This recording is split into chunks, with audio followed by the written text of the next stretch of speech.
thank you for your kind introduction, and I'm delighted to be here today at UNSW Sydney to officially launch Meridian 180, a timely initiative that is designed to drive discussion and debate on regional and global issues.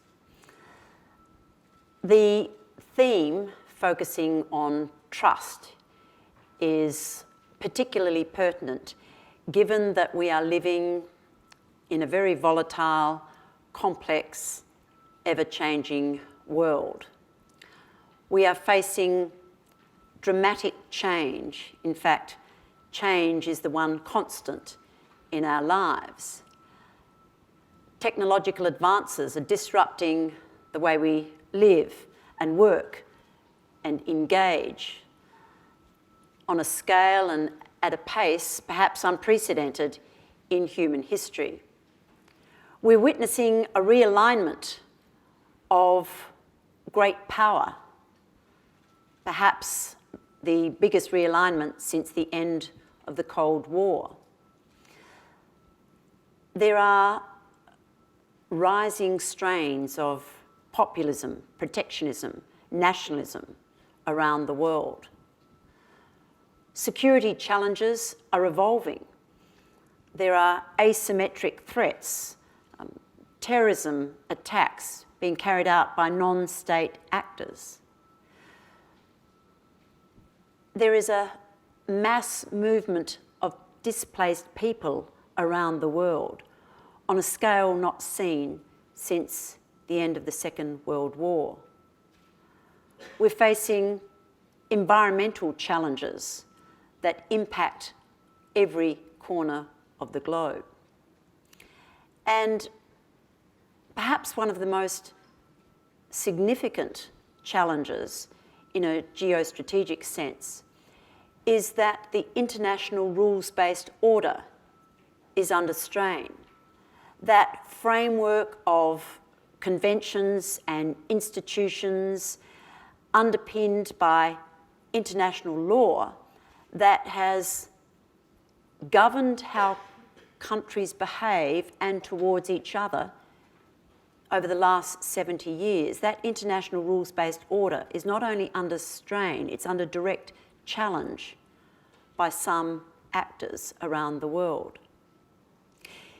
It's long been understood that global peace, security, and prosperity can only come about through cooperation between nations, and that relationships between nations must be built on trust and respect, and that individual governments can only deliver greater peace and prosperity and security to their nation if their people trust their government to do the right thing. And I think it's quite evident that trust between nations and trust between governments and their people is in short supply. There is a trust deficit around the world. So today, I'll make some observations about trust in diplomacy, how Australia has built relationships, developed relationships based on trust, and the impact that that has had on our national interest. But first, allow me to use one example of trust in diplomacy. And it relates to North Korea, currently and still seen as a rogue state because of its development of illegal ballistic missiles and its illegal nuclear weapons program. There are many stakeholders, not least South Korea, China, and Japan, who will need to play a part in resolving this seemingly intractable issue of North Korea's status. Yet it's the relationship between the United States and North Korea that will or will not resolve the tensions.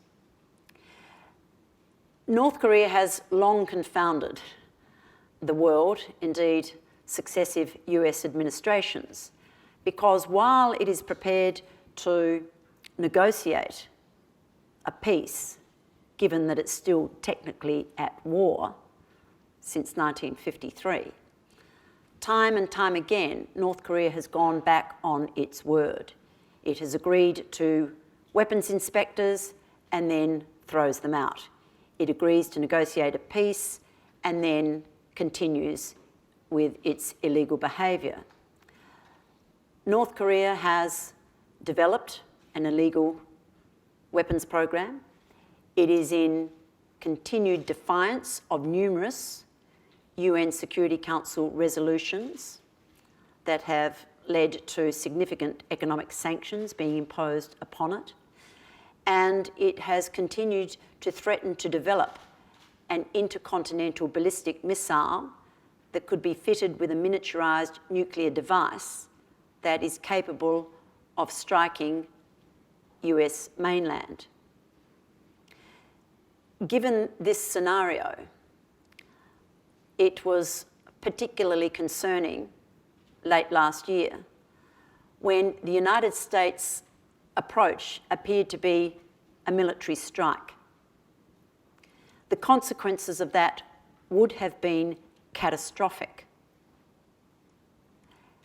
Yet President Trump adopted an unorthodox diplomatic stance when he agreed to meet with Kim Jong-un in Singapore for the now famous Singapore summit. And he did it on the basis that he was going to develop a personal connection with Kim Jong-un based on trust between the two leaders. And he's continued to promote the personal relationship between the two leaders as the basis for a negotiated peace. There's a long way to go. And I think Secretary Pompeo has his work cut out for him when he attends the next summit, because if there is trust between the leaders, it is yet to filter down to those who will be implementing a peaceful outcome. But nevertheless, an unorthodox approach has led to a situation where the bookies are backing Kim Jong-un and President Moon to be awarded a Nobel Peace Prize in a couple of hours from now. That is an extraordinary proposition in anyone's language. At the other end of the trust scale is the relationship between the United States and Australia. We are the closest of allies and friends. In fact, few countries could claim to have such a close, like-minded relationship as Australia and the United States. However long-standing a relationship, though, it should never be taken for granted. And relationships built on trust need nurturing and careful management. In the lead up to the 2016 presidential election, many believed that it was a foregone conclusion and Hillary Clinton would be elected the President of the United States, particularly as controversies seemed to continue to engulf the Trump campaign. I was not so sure, because I'd visited the States and I detected a level of support for Donald Trump from some unexpected quarters. So I instructed the Department of Foreign Affairs and Trade to prepare two briefs, an incoming brief for a President Clinton and an incoming brief for a President Trump. To say there was reluctance on the part of the Department of Foreign Affairs and Trade to provide the second brief is an understatement. Most felt that it was a waste of their precious time. We also ensured that our team in Washington devoted as much energy and interest in the Trump campaign as they did in the Clinton campaign. And this stance most certainly paid off. We didn't pass judgment. We didn't run a commentary. We continued as a government to say, this is a matter for the American people. We will leave to the wisdom of the Americans to elect the president of their choosing. And I believe this approach assisted us because we were able to establish very early on a constructive relationship with the new administration. And not all nations were able to do this. It was also very helpful to enable us to recover rather quickly from the first tense phone call between our two leaders. But we also had a deep well of friendship to draw upon that had been built up over at least 100 years. For it was on the 4th of July, 1918, when our great General John Monash commanded American forces at the Battle of Hamel in France, which many say turned the tide of World War I. And our militaries have fought side by side in every major conflict since that time. Another example of a relationship where trust became an issue is our engagement with Indonesia. Indonesia is one of our most important economic and strategic partners, a close neighbour. And yet our relationship has been through many different phases over the years. A particularly low point occurred in 2011 when the then Federal Labor government, without warning, banned Australian live cattle exports into Indonesia.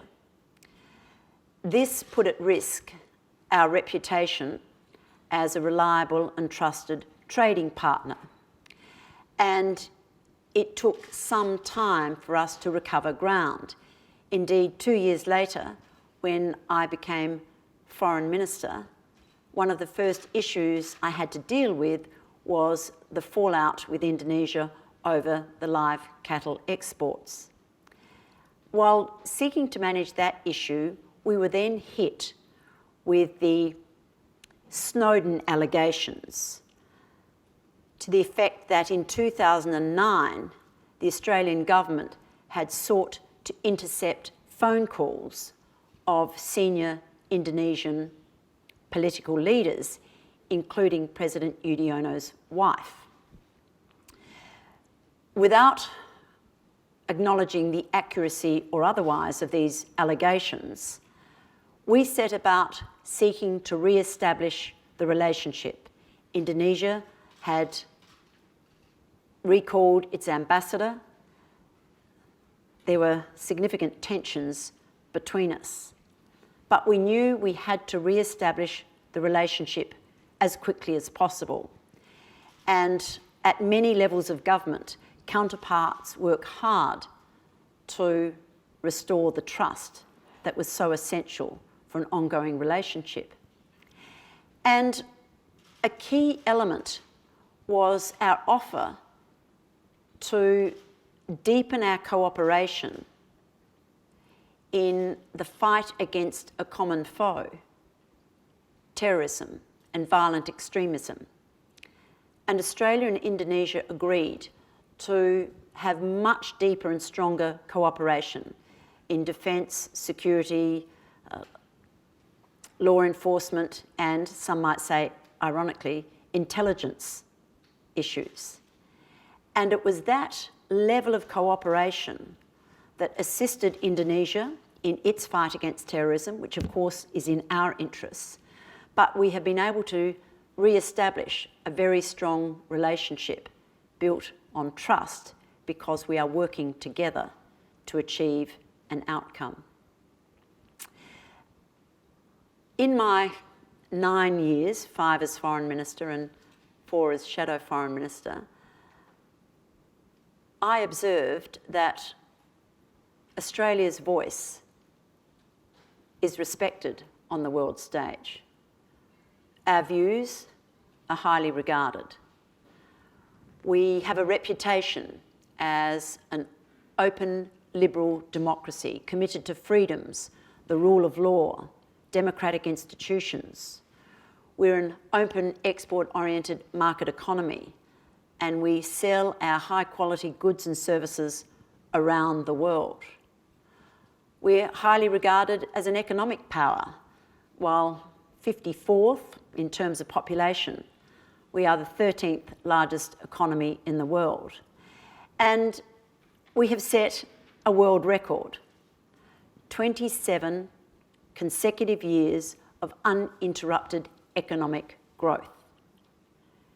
And that has made Australia somewhat of a pin-up in global economic circles.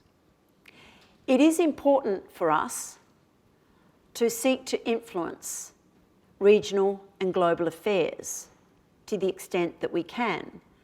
And Australia is adept at doing this in 2 ways. First, we seek to influence the decisions and policies of other nations, including the great powers. But this requires very robust policy development on our part, and also very strong personal relationships that can build trust over time.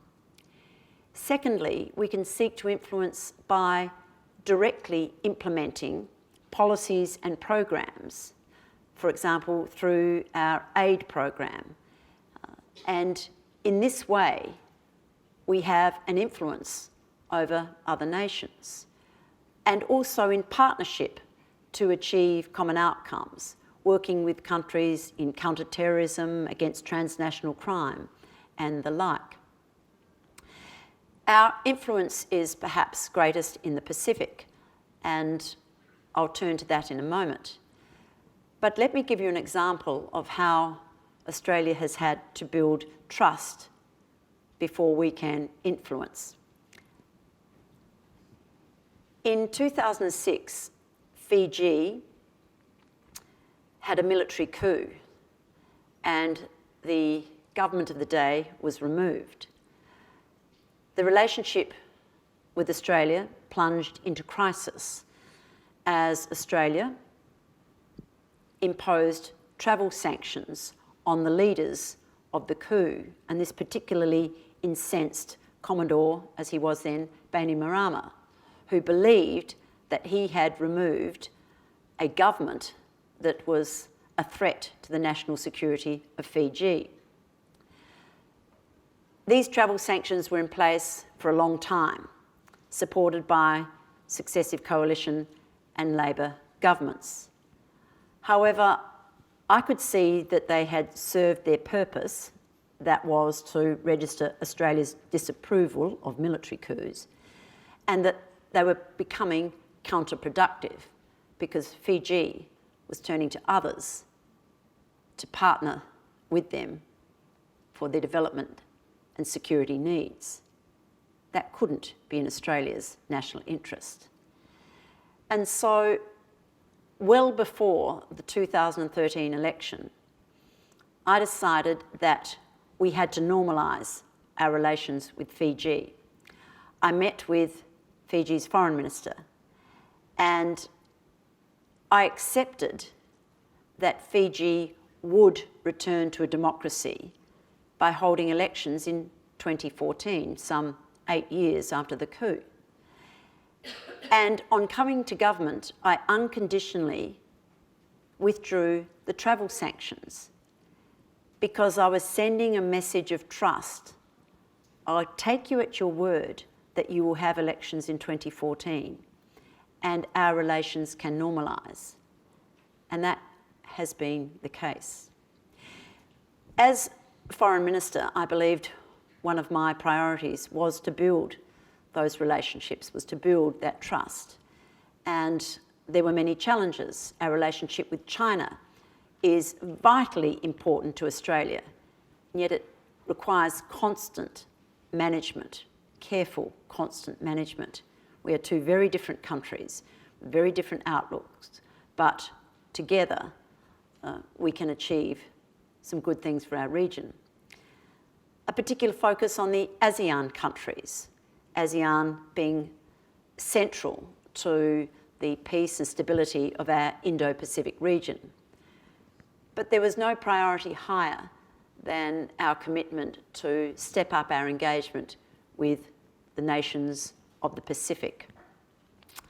And we utilised all the diplomatic tools at our disposal. Hard power, our defence and security and trade. Soft power through our aid program, educational exchanges, access to our labour market. I visited the Pacific 34 times as Foreign Minister, and my 35th was on the drawing board before I decided not to continue in this role. And our focus on the Pacific is built primarily on relationships between Australia and each nation in a number of fields. In the defence and security area, many of you will recall the Ramsay intervention, the Regional Assistance Mission Solomon Islands, when Australia led a regional force of defence and police personnel to re-establish law and order in Solomon Islands after internal conflicts in 2003. That Ramsay mission is a textbook in regional security cooperation.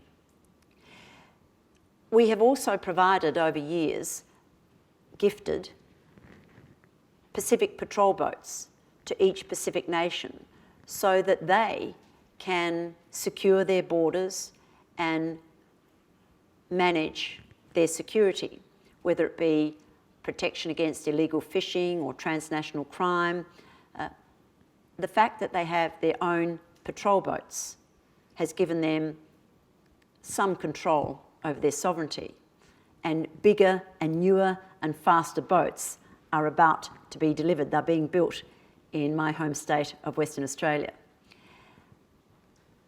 And last year, we announced that the Australian government would support a Pacific Security College to develop the capability amongst Pacific Island nations to be responsible for their own security, albeit with their allies and partners, but that they would have a degree of autonomy and independence in terms of their sovereign defence and security.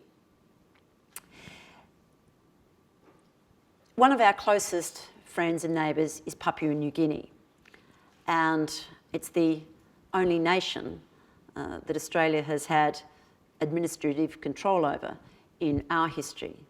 And so we have a unique relationship with Papua New Guinea.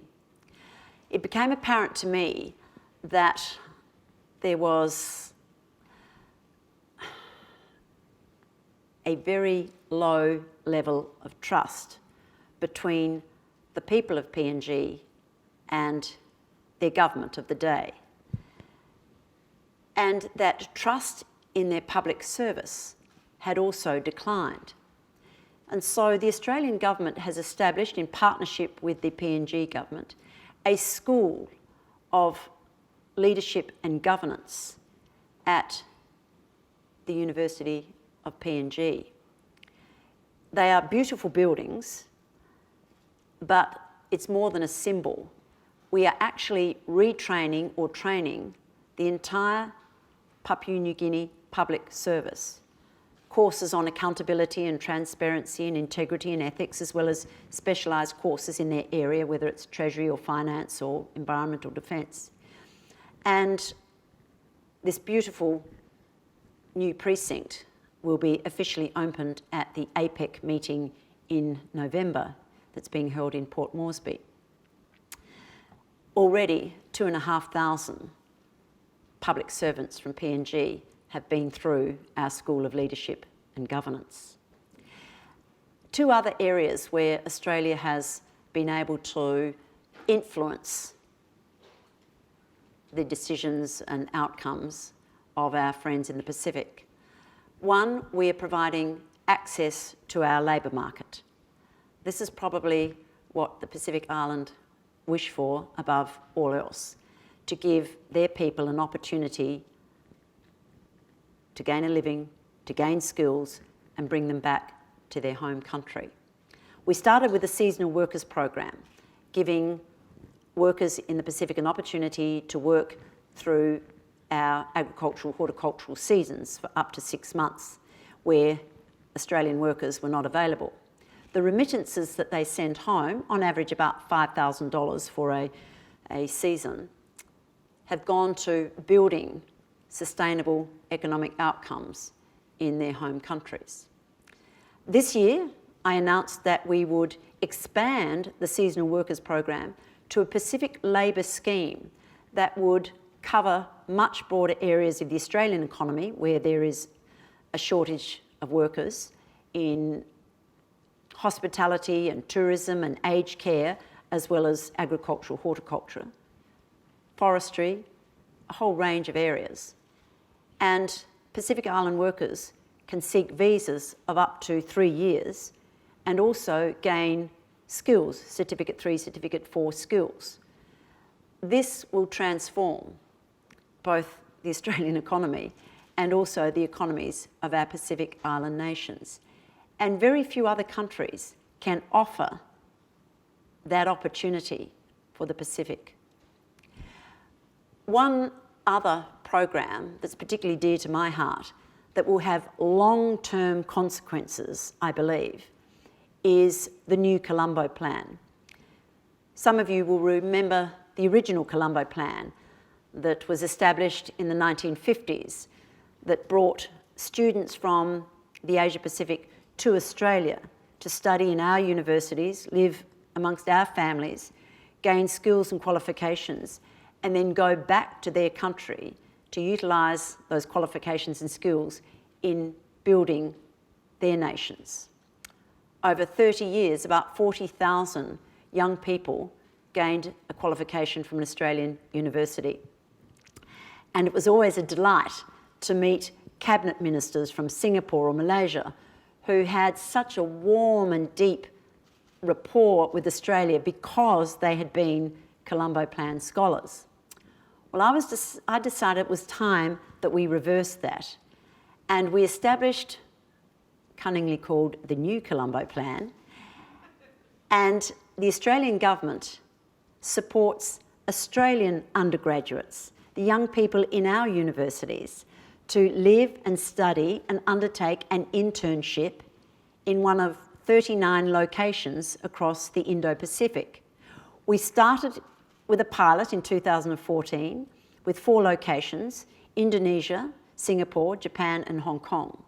It was such a success that we rolled it out in 2015 across all 39 locations from China, India, Mongolia, right through to the Marshall Islands, Fiji, the Pacific, and everywhere in between. And by the end of 2020, over 40,000 young Australian undergraduates will have lived, studied, and undertaken a practical work experience under the new Colombo Plan. And if you speak to any of them, and there are a number of them here at UNSW, you speak to any of them, they say what a transformative experience it has been for them. It's opened their eyes to Australia's place in the world. They've learned new skills, gained new perspectives, deepened a connection, a network with countries in our region.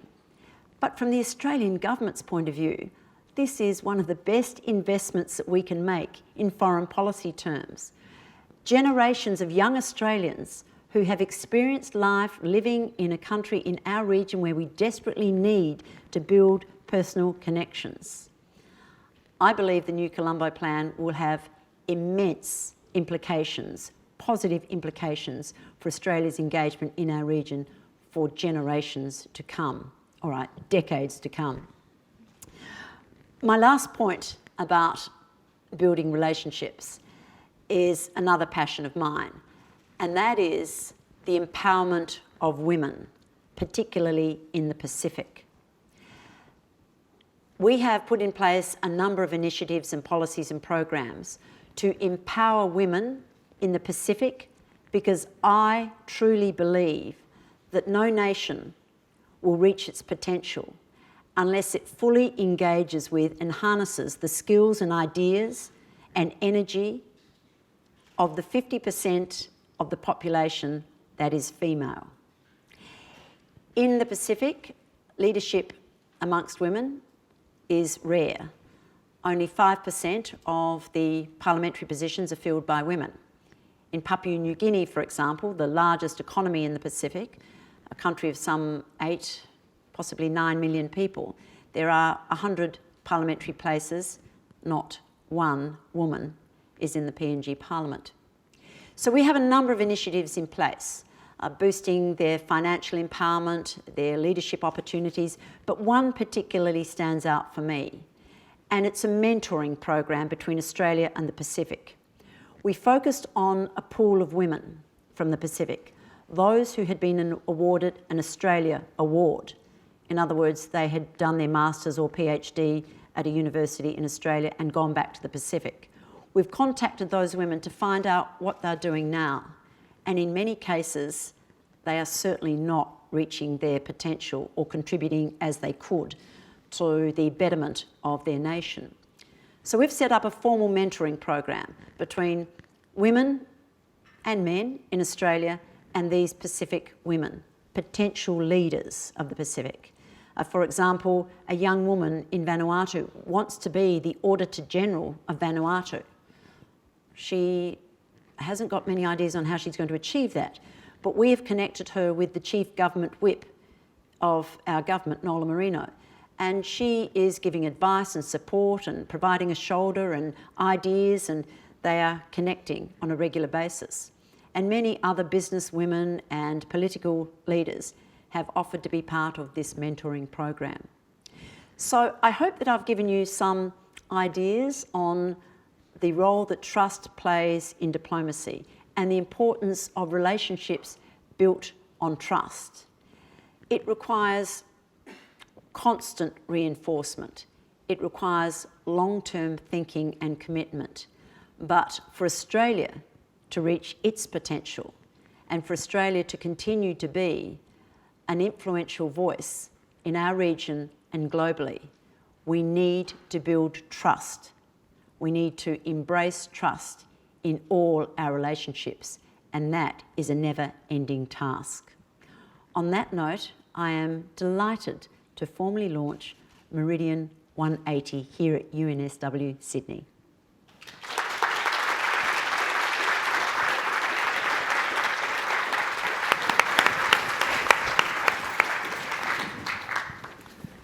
Thank you so much, Ms. Bishop, for talking us through the really important dimensions of building trust in so many different sectors and generations.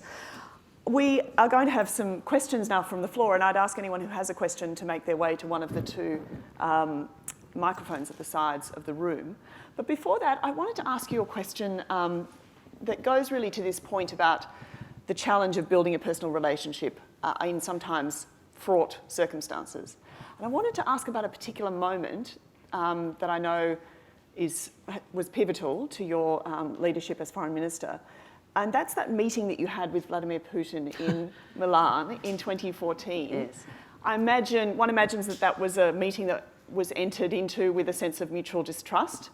So how, you're entering the room, you're starting the conversation, what are the strategies that you use to build trust in that kind of setting? Well, it was even more complex than that.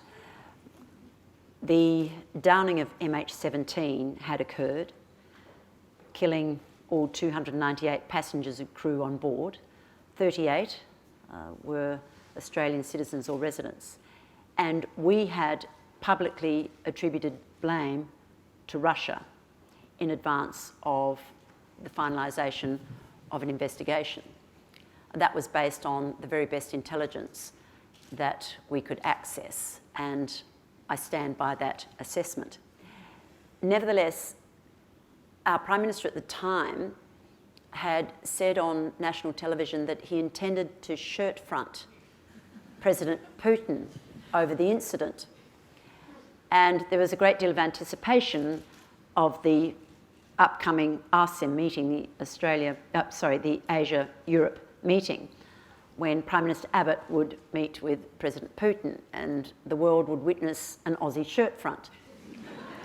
Anyway, as it turned out, the Prime Minister couldn't go, so I had to attend.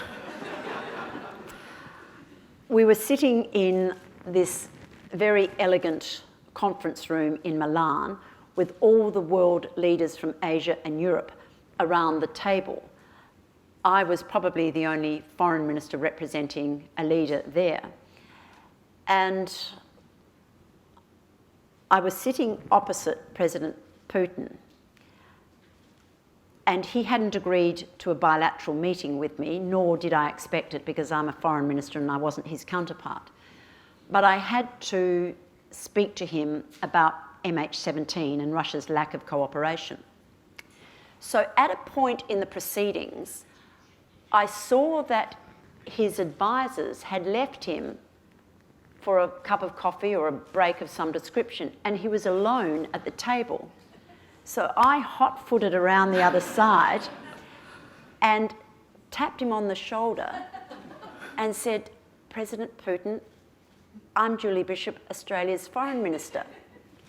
And he looked at me, and I started to talk, and because the microphones were there, he said, "No, come over here." So we went away from the table, and we stood there, and he spoke English and understood what I said very clearly. And I could see my DFAT officer having conniptions over the other side of the room, trying to get out a phone to take a photograph of this momentous occasion. We spoke for about 10 minutes. I delivered Australia's message to him as forcefully as I could. His eyes never left my face, and they're piercing blue eyes. And then he said, "So this is what you call a shirt front?"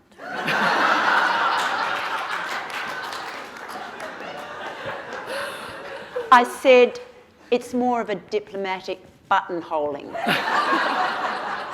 At that point, his advisors realised that he had indeed been buttonholed, and they came rushing back to elbow me out of the way, and he immediately reverted to Russian and didn't say another word in English. So that was an interesting encounter. Very interesting. One further question, just you touched upon the importance of trust between a public and their political leaders, their parliament, and the challenges that many of our Pacific nation friends face in that. But we obviously face that here too, and we've seen a range of surveys have shown a very dramatic decline in Australian trust in public institutions, or at least a steady decline, and that they're languishing in the, according to some measures, around 35% of people have trust in the Australian Parliament. So what do you think we can do, or the Parliament can do, and our political leaders should be doing, you and your colleagues in Parliament might do, to build greater trust in those institutions in Australia? This is not a new phenomenon. In fact, I have now been in the House of Representatives for 20 years. Last Wednesday was my 20th anniversary. The 3rd of October 1998, I was elected to Parliament. And I had cause to reflect on my maiden speech, my first speech. And the theme of my speech was the lack of trust in governments and in politicians and elected representatives. And it was a theme that I had picked up when I did a sabbatical at Harvard Business School in 1996, where there was a great deal of discussion about why the public don't trust the US government. This is in 96, 97. And in fact, one of the lecturers, Joseph Nye, eventually wrote a book about why don't Americans trust their government, probably in about 97, 98. And so it was a theme that I was warming to at that time. And I recall that my advice to myself as an incoming politician was to take personal responsibility for my behaviour, to seek to meet the expectations of my electorate, to always put their interests above my own, and to remember what an honour and a privilege it is to be an elected representative serving your community or your state or your country. And many people had asked me during that campaign, why on earth would you leave the safe and secure and successful career and private life you had in the law to go into the very public, much criticised and much maligned profession of a politician? And my answer then is the same answer I would give today, and that is I was brought up to believe that entering public office was one of the highest callings, and if you ever had the opportunity to dedicate your efforts, your energy, your abilities to the betterment of your community, your state, your country, then surely that is one of the greatest contributions that you can make, and that individuals can make a difference to the life of their times. And I still believe that. It's what gets me up in the morning. It's what I believe. So every politician has a responsibility, a personal responsibility, to behave in a way that meets community expectations. You can have all sorts of programs and initiatives, but we all have a responsibility to build trust with our constituents, with the public, and then that will hopefully generate greater trust. I have been on record for saying that I think question time is a symbol of that distrust. It's not the only reason by any means, but I don't think the public warm to viewing their elected representatives behaving in that way. So perhaps we should stop videoing question time. Perhaps we should stop the televising of question time. I say, smiling at the media. So that's a nice segue to, I think we have one question over here, our own question time. Thank you. My name is Anthony Zui. I'm a professor in the School of Social Sciences at UNSW. Thanks very much for a really fascinating talk. I was once told when I was doing some research in Aceh after the 2004 tsunami that trust comes on foot but departs on horseback. And you've said the same thing. It takes a long time to build trust, but it gets lost in a flash. And thinking about some of the areas in which Australia has lost trust in the region, thinking about climate change policy, declining aid budgets, refugee policy, what's happened in Timor-Leste. I was wondering what you might say about the degree to which trust has been lost around those issues and what it would take to rebuild that. Well, let me give you an example. You mentioned Timor-Leste. And yes, we had a crisis in our relationship over the Timor Sea boundary dispute and accusations of Australia not playing fair in those negotiations. What I did as Foreign Minister was seek to rebuild that relationship by negotiating what it was that Timor-Leste wanted, and that is defined maritime boundaries. Of course, being mindful of our national interest, but our national interest is served by ensuring that our neighbour and dear friend Timor-Leste is more prosperous and more secure. And surely, if they're looking for defined boundaries between our two nations, even though there are maritime disputes going back decades, generations, centuries that have never been resolved, this was an issue that we could resolve and should resolve for the longer term relationship. And we did that. And one of my proudest moments as Foreign Minister, and there were many, one of my proudest moments as Foreign Minister was signing that treaty with Timor-Leste in March of this year in the presence of the UN Secretary General, thus resolving what was more than an irritant, might have been an irritant to Australia, but it was a fundamental issue for Timor-Leste, resolving that so that we could then move on and rebuild the relationship. There will always be tensions and conflict and concerns between nations, because we have different perspectives and different national interests, but you have to be able to look long term at what's in the best interests of our nation, our region, and most definitely building and rebuilding the relationship with Timor-Leste was one of my priorities. In other areas, you mentioned the aid budget. Well, in fact, we increased aid to the Pacific. We can't be all things to all people, and I'm very much of the view that there are other nations around the world who should pull their weight in providing development assistance to areas where they have a specific connection. Europe into Africa, for example, the United States into Latin America, Australia and the Pacific. And I unapologetically say our aid budget needs to be focused on the Pacific. And so this year, in the face of some pretty tough discussions in the Expenditure Review Committee, we were able to provide record funding, $1.3 billion, the most that's ever been provided before, to the Pacific, because that's where I believe we have a responsibility to do more. I think we have time for one quick more question. Judy Bishop, my name is Siobhan Sutherland-Rogers, and my question is around technology and its impact on democracy and the subject of trust and distrust. And I'm wondering, we saw, my personal view is Donald Trump understood how to use social media very well to use and manipulate the question of trust. What are your views and thoughts about technology and how it can be used to build trust with politicians and our democratic process? I think every leader has utilised the technology of the day to communicate their message, whether it's the FDR fireside chat through to JFK and the new medium of television, which he owned, through to John Howard and talkback radio. He owned that space. And President Trump most certainly owns Twitter. That is his preferred means of communication. And it's taken many a long time to become accustomed to that. But it was a very clever use of a social media platform to reach people who might not otherwise have been engaged in the political process. And of course, in the United States, you have to actually get people out to register before they get out to vote. So it's a two-step process that we don't have to concern ourselves with to the same extent.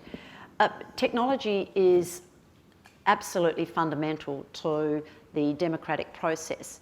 There are downsides, of course. As we have seen, everybody is now a commentator. Everybody now has a platform. It's very easy to build up a storm on Facebook or Twitter, and that can mislead some politicians into believing that that's the broad view of the public, that just because there's a massive firestorm on Twitter about a particular issue and politicians react to that, then that can lead to some bad public policy development.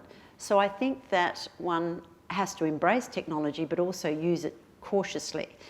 Of course, then there's the much broader issue of whether or not other nations are interfering in the political processes of democracies through hacking or through access to social media platforms and the like. And that's why Australia introduced the foreign interference laws, to ensure that our people determine who are the elected representatives of our democracy and not nations from outside. Ms. Bishop, I'm sure I'm not alone in wishing we could continue this conversation, but I'm conscious that you have other commitments today. So I just want to express our deep appreciation for your spending time with us today, your candidness and the substance and meaningful dialogue you've set up with Meridian 180, which we hope will continue. Thank you. So please join with me in thanking Ms. Bishop. Thank you. Thank you. Thank you. Lovely. Thank you.